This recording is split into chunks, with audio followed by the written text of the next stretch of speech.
Jeg går lige drejning i den her scene. Nu er der hele tiden en, der skal være stående, en, der skal være bøjet, og en, der skal være siddende. Fortsæt. Nej, nu bliver det for meget. Jeg bliver lige nødt til at skære igennem her. Kan du lige stå sådan her, Becca? Nej. Ja, det kan jeg da godt lide. Den vil jeg godt lide. Jeg kommer over. Ja, min herre. Hov. Det vil jeg overhovedet ikke have noget med at gøre. Prøv at høre, Hans. Nej, prøv at høre her, far. Det er jo fordi, vi leger. Vi leger bare. Det er et party. Det er en fest, ikke også? Vi kan vel handle om. Eller skal ikke. Hvis jeg nu... Det er bare en fest, vi har. Hvis jeg nu overvejer... Ja, hvad for noget? Ikke at lukke hotellet. Ja, igen. Den idé kunne jeg godt lide. Det er en rigtig kunne man så forrest... Ja. Ja, det er Thomsen. Tak!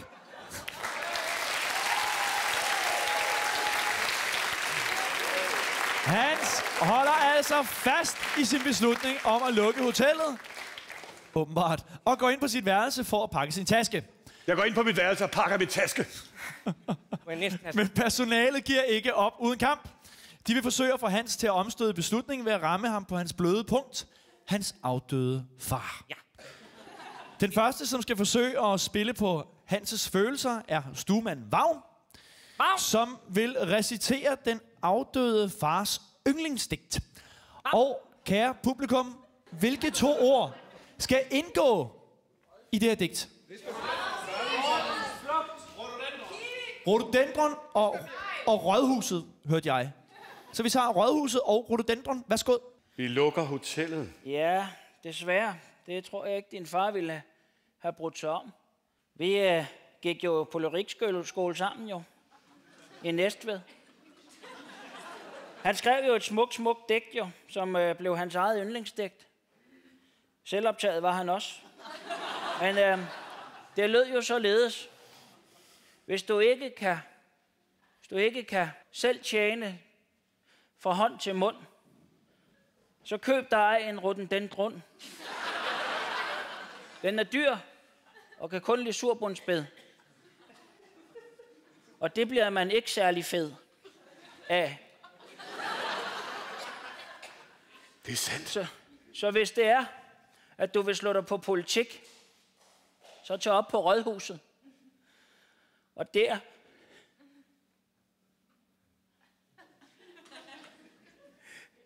tror jeg nok, at du bliver taget i fuset. Det sidste giver ikke så meget mening, men det gjorde det for ham. Tak.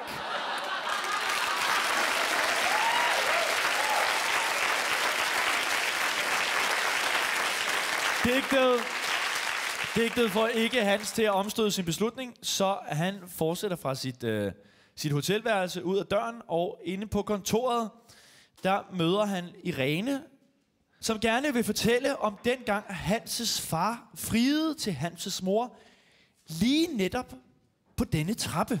Værsgo. Nå, man er på vej ud, hva'? Ja, det er man. Jeg har set, hvad jeg skulle her, tror jeg. Så kan vi ikke klare mere. Nej. Nå. Så skal vi kigge på papirerne. Ja, jeg var lige på vej op ad trappen jo. Godt for dig. Den bringer jo mange minder frem. Jeg ved ikke, om du er klar over det, men din far, han friede jo til din mor på den trap. Jo, det var en lidt skæg historie jo, fordi at... det sker jo en all morgenstund, hvor jeg selv går, og dengang der var jeg jo noget mere ved førligheden. Og der gik jeg selv og rensede trappetrinene, ikke? Og så kommer din mor ned, og så siger jeg godmorgen. Hvilken en af mine mødre? Det har været Bente. Og så siger Bente godmorgen, så siger jeg godmorgen, Bente, og Bente siger godmorgen igen i Irene, så siger jeg tror du har sagt godmorgen, ikke? Det er også lige meget. Og så sker der jo det, at...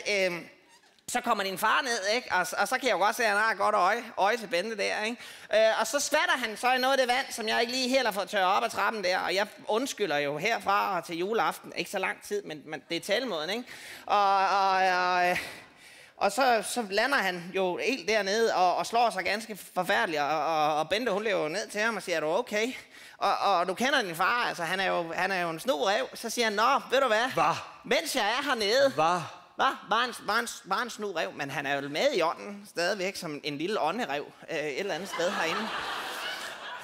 Men så tak. Jo. Giv dem lige en hånd.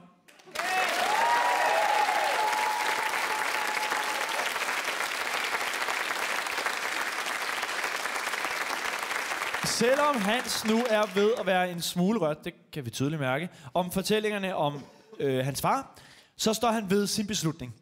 Men på sin vej ned i køkkenet møder han Rebecca. Rebecca vil synge den vuggevise, som faren altid sang til Hans, da Hans var lille.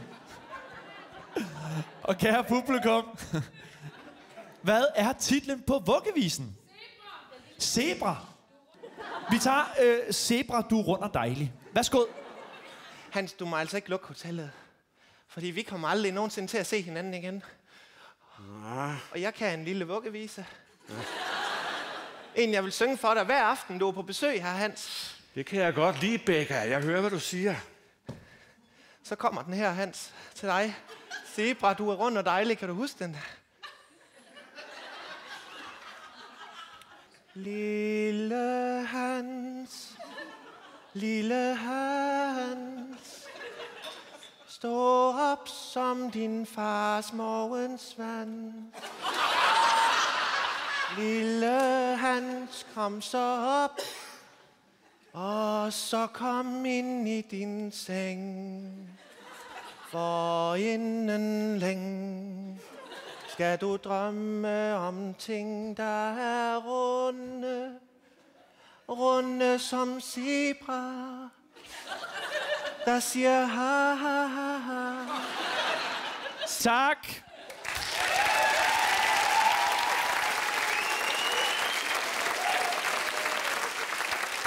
Ib Mossin springer nu til og forsøger som sidste at overtale Hans til at give Hotel Zimmerfrei en ekstra chance. Og nu er det Hans, som skal igennem en række følelsesskift på min kommando. Og så skal vi selvfølgelig igen have 3 følelser fra publikum. Hvad er følelserne? Forvirring, angst og fjollet. Værsgo. Den kunne du godt lide, hva'? Ja, det er godt, Becca. Hans. Hvad? Nej. Det var ikke meningen, jeg vil røre ved dig. Hvorfor skal jeg? Hvem er du? Hvad skal du her? Hvad Jeg er meget forvirret. Angst. skal du ikke være? Hans. Bare tag det roligt. Please. Nej, jeg ved det ikke. Jeg ved det ikke. Du må ikke gøre det. Bare tag det roligt. Tag det roligt. Han skal lige op. Han skal lige komme sig, far. Selvfølgelig skal Fjollet. du til at komme der. Ja, det var klart. Kom bare med det, så. Ja. Men vi vil sætte pris på, hvis du ikke lukker hotellet. Nej, det kan jeg aldrig finde på. Jeg kan aldrig finde på at lukke hotellet. Men også fordi vi har sådan Rasende. god kemi. Og... Jeg skal sige dig noget, min ven. Du skal fanden fisk med komme og svine mig til på den måde. Hvad mener du derinde? Liderlig. Jeg ved snart ikke rigtigt. Hold da op. Hans. Er den til mig, hva'? Jeg vil gøre alt for hotellet. Ja, det er også. Bare vi kan få lov til at fortsætte med herovre. Farlig. Hans. Hans. Ja. Ikke pege. Ikke pege sådan. Eller Sød. Han er så sød. Ja. Og det er I også. Ja. Men I er mine bedste venner. Jeg siger, Tak.